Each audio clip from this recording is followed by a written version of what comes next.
Why don't we just call it history? Social studies. Well, that's the problem. It's all become about social and social justice instead of teaching accurate history.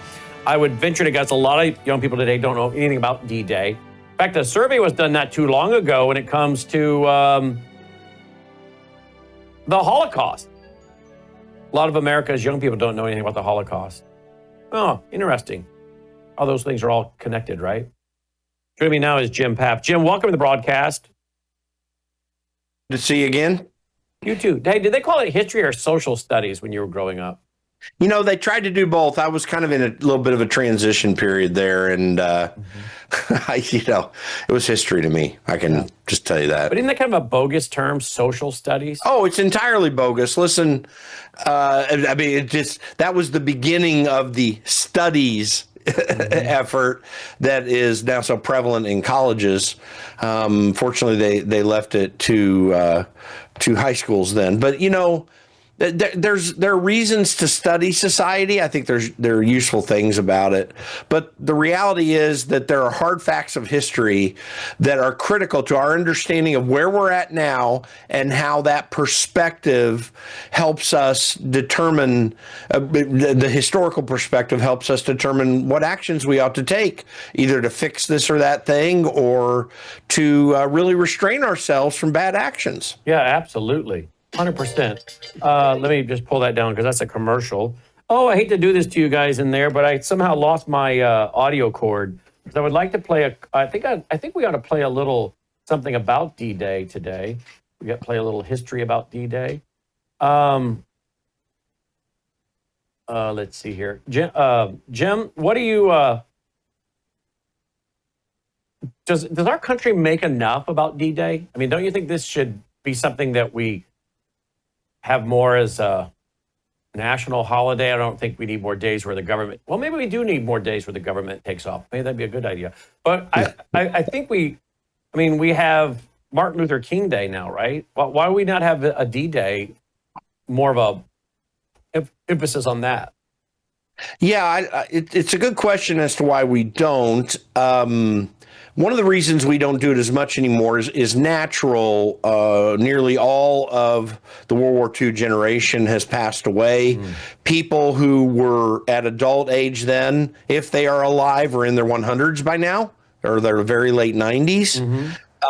Younger people are in their 80s and 90s, but they would have been too young to really be engaged in it in kind of the way that you do when you're an adult. So that's a natural thing. But it is an important day for us to memorialize because there was an extensive and serious threat to freedom around the world.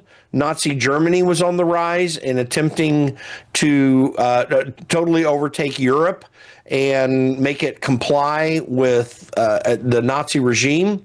In Asia, which was less serious of political threat worldwide, but really, or at least to us directly, but really a serious one in the sense that it was a very challenging war in the Pacific theater. Japan was on the rise and intent upon imposing its will in key parts of Asia, where that eventually, frankly, became major transportation lanes for economic activity, and because we were triumphant in both, not only did we secure liberty in the West, but we expanded liberty in Asia. And there are many excellent free countries in Asia now, and in part due to what happened in World War II. So it's a significant time in history. We do need to remember it. It was one of the greatest threats in world history to the human race, and it's worth remembering. Here's just a little short video I could find on it for now, guys. I just want to play a little something. Here we go.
air and their capacity to wage war on the ground.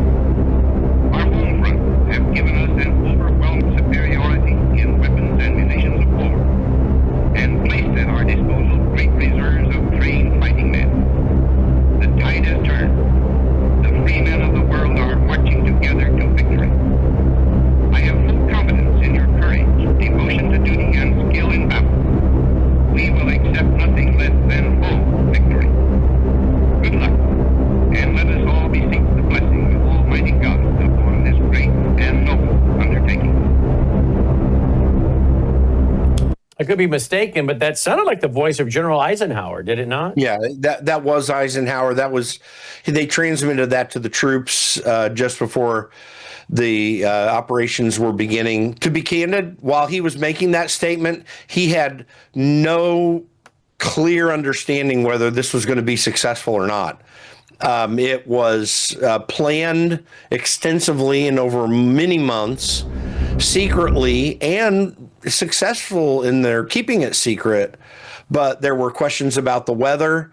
They knew that German forces were quite extensive, that they had a horrible situation on the beaches because of the fact that German outposts up there with heavy machine gun capabilities were able to shoot down on the troops, and it was going to be almost impossible to get enough people up from the beach and out into the countryside.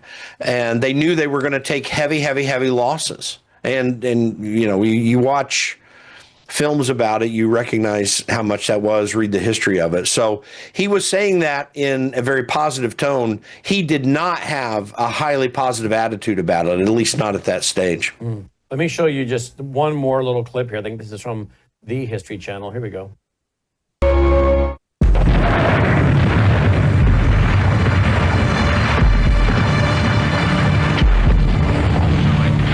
The following communique has just been issued by Supreme Headquarters, Allied Expeditionary Force.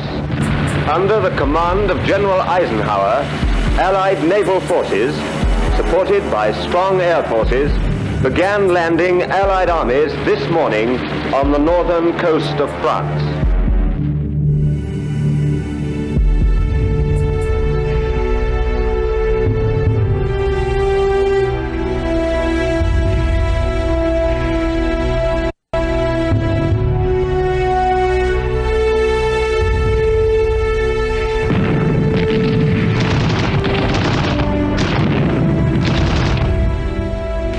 People of Western Europe, the hour of your liberation is approaching. All patriots, men and women, young and old, have a part to play in the achievement of final victory. This landing is but the opening phase of the campaign in Western Europe. Great battles lie ahead. I call upon all who love freedom to stand with us now. Keep your faith staunch. Our arms are resolute. Together we shall achieve victory.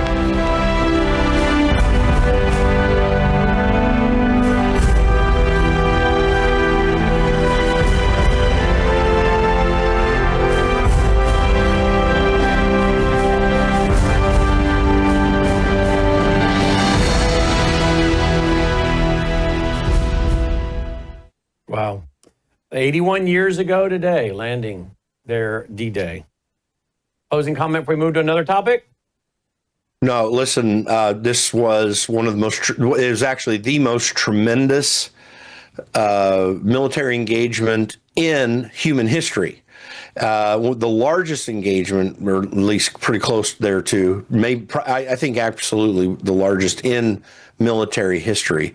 But it also, its consequences were the gravest for all of humankind. And let's hope that we are able to renew this same idea of freedom that existed with the World War II generation, which has since waned quite a bit, but we're seeing a resurgence with since Trump's reelection. Indeed we are. Okay, so now we have the retaliatory strikes coming from Russia. We're being told there are like 407 drones, 38 cruise missiles, 6 ballistic missiles on Ukraine. I don't know if you've seen any of the imagery. Here we go. Here's some of it. Let's see if we can show some of this. На нахуй. Оце влупило.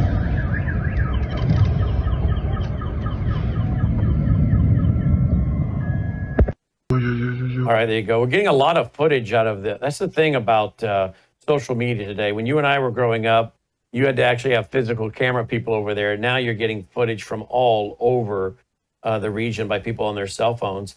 What are you hearing? Well, by the way, in terms of getting that imagery, any images of D-Day or any news of it took a long time to transmit. I mean, they had to didn't put it know. literally in a can and get it to a courier who would then, get it by plane. I mean, it did. It took a while. Everything did. Not today. It really did. But as relates to Kiev, listen, again, it's Ukraine's right to go back against Russia for invading them. I think Putin's invasion was evil and wrong. Lots of stories, lots of thoughts to be said about it. But what I don't understand and didn't at the time when they did this attack on all of the nuclear bomb capable aircraft in Russia the other day, what was the plan? What was the military strategy on the back end of that? What was the contingency? What was the reaction going to be? I watch all these pictures like you are, these videos, and I see destruction being heaved upon them by Russia, which obviously is to be expected as well. And I don't know what the end strategy is here, what Ukraine thinks they're going to accomplish. It was a brilliant little attack. They were able to catch Russia off guard, but guerrilla warfare doesn't win battles. Your only goal there, which I guess is their ultimate goal for guerrilla warfare, is to cause your enemy just to give up. But I don't see any break in Russia right now. And so let's see what goes from here. There have been many opportunities for peace that have been turned away. A lot of bad actors on both sides of this. And, God rest them for, all the suffering that's coming because of it. Let's just pray somehow that this thing can end. Mm-hmm. Mm-hmm. And of course, Russia is saying that Zelensky and his team are hiding a lot of their munitions and whatnot in neighborhoods, and any of the civilian deaths are on them for putting all that stuff in neighborhoods and using basically humans as human shields. Steve Bannon, boy, he's been quite vocal against Elon Musk, even calling for maybe confiscation of X, right? SpaceX, right? Now I think he's, he is really going after Elon. I don't know if this is helpful right now. What say you? I don't even know that it's particularly rational. I do agree that between the two of them, I think Donald Trump has the more accurate hand here in terms of how this situation's been dealt with between the two of them. He's been restrained. He has appropriately, according to his manner of doing things, responded, but he hasn't been flailing about. I think Elon Musk has been flailing about. That said, in terms of the argument at hand that seems to have generated all this, when it comes to the reconciliation package, Republicans in Congress have not been willing to do what needs to be done, that the American people want to happen, that we need to do to get ourselves back to a constitutional republic. We are not in real terms operating as the constitutional republic we were formed as, and that's in large part due to Congress. And I maintain, as I think I mentioned yesterday as well too, that you can say one thing about Donald Trump or Elon Musk in this all you want to. The problem at the core of it are Republicans in Congress. They had a once in a lifetime, and still do. There still could be more that happens, but there's a once in a lifetime opportunity to radically pare back government, to actually bring us back to where we were in January 6th. You're speaking out, but how is Lucas? And I just think that Republicans are the real issue here. So and Elon's flailing about a little bit. I mean, listen, I have great respect for Elon Musk. I'm not trying to beat him down, but he's really the more emotional of the two parties generally. Mm-hmm. And I think in some ways stirred up certain things that were fundamentally unnecessary to stir up in the argument. But he is right to be concerned about what Republicans are doing. And if Republicans do not take on major rescissions of federal spending in the next few months from the Trump administration, then Elon's argument will have been made valid. But there are a lot of good things in the bill, too, and it will be a net move forward. It's just sad to see this breakdown. I hope it gets resolved. Yeah, I do, too. Well, we do have some good news tonight out of the nation's capital where you are residing right now, and that is the Supreme Court 9-0 with women discriminated against in favor of homosexual co-workers. The Supreme Court ruled it is unconstitutional to make members of majority groups, in this case heterosexuals, meet a higher burden of proof to show they suffered reverse discrimination. So this comes related to an Ohio woman who had asserted in a lower court case that she suffered discrimination when a state agency passed over her for a promotion because she does not identify as LGBTQ+. So in other words, you can't have reverse discrimination, is I guess what they're saying. You can't say someone can't have a job because of their sexuality on the LGBTQ side of the coin. You can't say they can't have a job because of their heterosexuality on the other side of the coin, correct? Well, absolutely. There are some people, supposedly conservatives, like David French and others, who are saying that this was absolutely a wrong decision, that you cannot argue for reverse discrimination, argue a case against reverse discrimination. That's absolutely fundamentally wrong. I mean, the law is, first of all, if you can even accept that there is a protection in the law for people based upon their sexual orientation, which all of these laws do not, in my estimate, refer to at all. When it says sex, that is determining, biological sex. So you cannot violate this law. You would be violative if you discriminate on the base, and I'm quoting, race, sex, and then the other criteria as well too. It doesn't say that except for white people. It doesn't say except for heterosexuals, whatever. It says to base it on that criteria, whatever that criteria may be. So the force of law is not allowed to discriminate and put some people into the background and other people into the foreground. What that organization was doing was precisely the same thing that racist Southerners in the South were doing against black people ever since Jim Crow in the early part of the 20th century.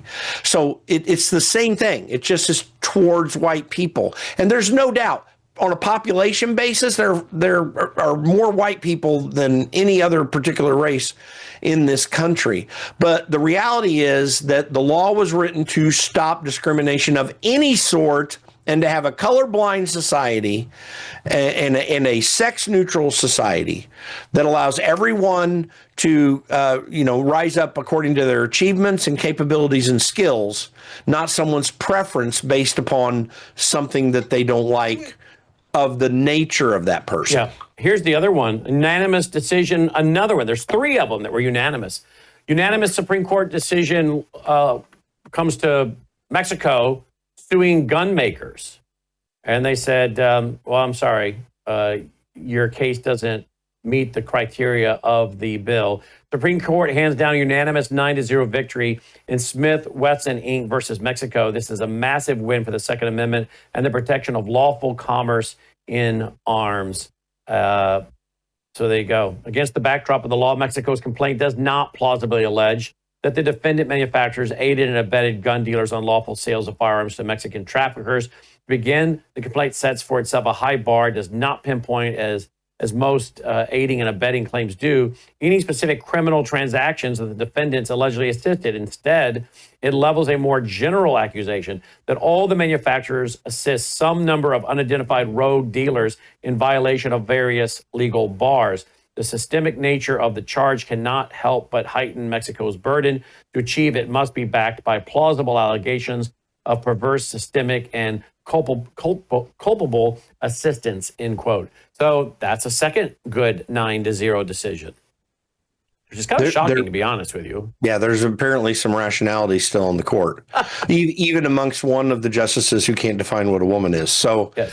But that said, it's encouraging that they're actually thinking through some of these things. I don't know how to evaluate it just yet, the substance of why it's gone that way. But, I think the law is pretty clear on this anyway. And most decisions in the Supreme Court are 9-0. A lot of people don't know this. There are only a small percentage of them that are contentious, and they're really on these kind of big issues. But that also makes this one very unique and interesting. Here's another 9-0. Supreme Court hands Catholic Charities a religious victory win. The Supreme Court, let me get rid of that ad. That's irritating. There we go. The Supreme Court handed down a victory for religious liberty on Thursday in a key unanimous ruling in favor of a Catholic charity. It's extremely difficult to find a subject on which the Supreme Court justices agree, from hardcore constitutionalist Clarence Thomas to Sam Alito to radical leftist Sonia Sotomayor and Ketanji Brown Jackson. But one Catholic nonprofit managed to unite all the justices in a concerning opinion. Sotomayor wrote the unanimous opinion in Catholic Charities Bureau versus Wisconsin Labor and Industry Review Commission, which tried to force the nonprofit pay certain taxes from which religious organizations are exempt in the state. One of the justices, Sotomayor, wrote, Wisconsin law exempts certain religious organizations from paying unemployment compensation taxes.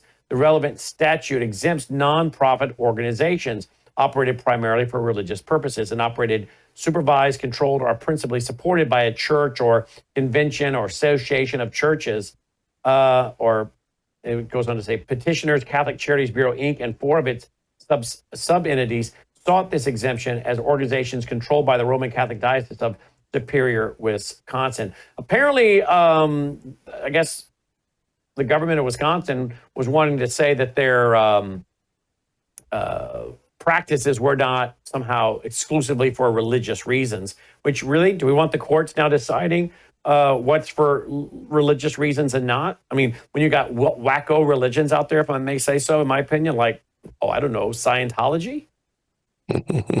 Yeah. Religious liberty is sacrosanct in this, in our Constitution. And the fact is that it's not you get religious liberty except if some state entity decides that you're not quite doing the right things.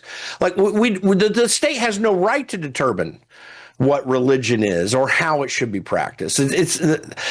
Every one of these religious liberty cases is so fundamentally guided, or it should be, I should say, guided by the fact that there is no restriction on the free exercise of religion, however poorly or well that exercise is undertaken, because those consequences should be left to those organizations to adjudicate. It is not a state function to adjudicate it in any manner. So, I mean, it's really breathtaking to see these as 9-0 opinions. I can't figure out. I mean, it's obvious to me, but I can't figure out how we got a 9-0 position here, because there's so much rancor amongst Kagan and Sotomayor and Jackson against some of these fundamental moral issues in society. They've been so quick to reject them in so many ways, particularly on abortion and certain things. So I'll take it. Let's take the win. Take the W. Let's see. All right. Anything else you're thinking of before we wrap? Well, no, not really right now. I mean, by the way, where are we with the Senate bill? Any news on the update on the Senate bill of the BBB? No, nothing yet. They don't have any finalization on anything. Are they working today? I don't believe they're working today, actually. They may. I could be wrong about that, but I don't think they're working today. They're still doing all their committee work on it, and frankly, I think that they're trying to figure out how they're going to react to the whole Trump Elon Musk thing.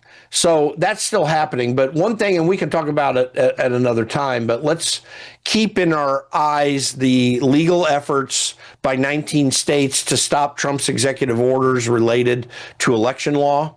That's something that's going to be coming up soon. It's not quite ripe yet, but it's just one of those things that I'm keeping my eye on, and we're going to definitely be having a lot of discussions about as time goes on. Okay. Anything you're doing fun this weekend? Relaxing. It's been a busy week. What does relaxing for Jim mean? Well, definitely church on Sunday, and I find that relaxing personally.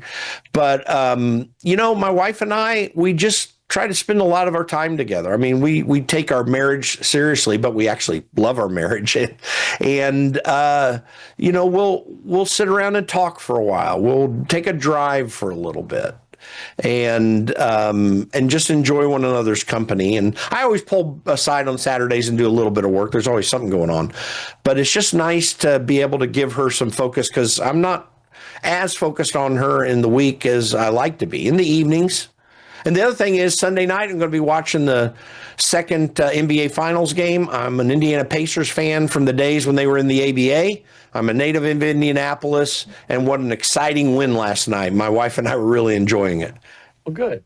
Excellent. Well, how about you? I'm going to be studying on Saturday and Sunday to teach Sunday night Revelation chapter 17, verse 1. But I am going to take some time out to go to an annual Tennessee walking horse show. My wife and I go every year pretty consistently to a long-standing Tennessee walking horse show that my mother went to when she was in elementary school as well. So it's kind of a family tradition, at least a little bit, to go to this particular show. Are you aware of my connection to? Are you aware of my connection to Tennessee walking horses? No, I'm not. So first of all, you're familiar with Alan Jackson, pastor of Murfreesboro, right? Oh yeah. Well, his brother Doyle is a fellow graduate with me of the Webb School down in Bell Buckle, which is near Shelbyville. Shelbyville. That's Tennessee Walking Horse headquarters. That's right. I'll bring you some video footage on Monday night. I'll bring you some video footage. Yeah, Have do a great that. weekend. I'd love to see it. Yeah. Take care, guys. Tonight on the Worldview Report, some are calling it the battle of the billionaires. President Donald Trump and his former Doge point man, Elon Musk, go scorched earth, ripping into each other in an ugly breakup that spilled out on the pages of social media. General Motors is investing